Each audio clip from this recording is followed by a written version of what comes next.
Мы сегодня продолжаем тему о татарских достанах. Это вторая передача. И сегодняшняя передача должна быть посвящена знаменитому эпосу Идигей, Идыге у нагайцев. Несмотря на современные заявления некоторых нагайских политтехнологов, этот эпос является общетюркским и на самом деле татарским. Потому что во времена Идигея еще такого народа, как нагайцы, не было. А существовала группа племен, которая была в подчинении у Идигея. Это на самом деле левое крыло Золотой Орды. И как установил Вадим Трепавлов, крупный специалист по истории Золотой Орды, это левое крыло Золотой Орды включало кипчаков во многом.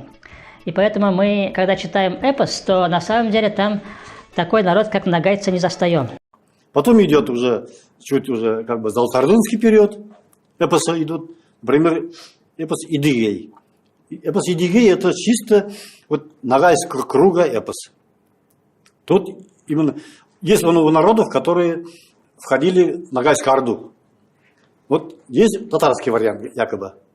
Но может ли быть татарский вариант, если у них нет терминологии? Например, я купил в Казани вышедший Идигей, он их тоже не был опубликован. Где-то в конце 80-х годов они опубликовали. Я купил, привез отцу. Отец у меня простой читатель, он любил читать. Привез. Но на каждой странице для татарина это непонятные слова. Идут объяснения, комментарии. Объяснение это. Отца это тормозило.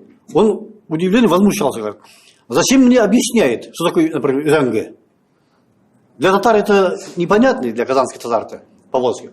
А для башкира это, нагайца, это понятие, как скотоводу. Четко ясно он понимает. Потому что терминологии очень много. Вот.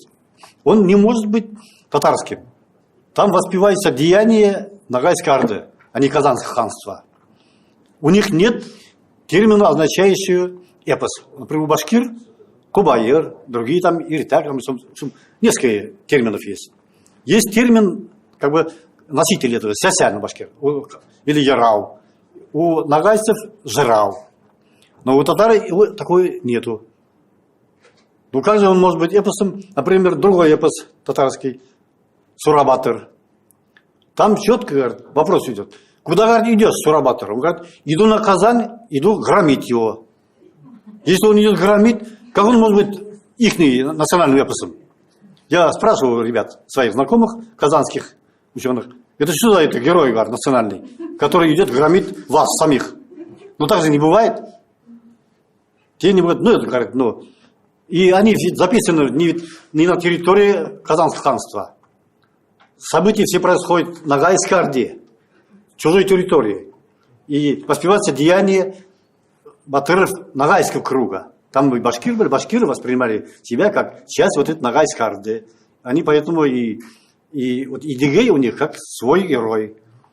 И все воспевается, в отличие от нагайских, у нагайских степь воспевается. А у нас он воспевается Уральские горы, Урал. Что Идигей воюет за это Урал, чтобы защищать вот этот народ. То есть вот этот момент уже другой исторический пласт.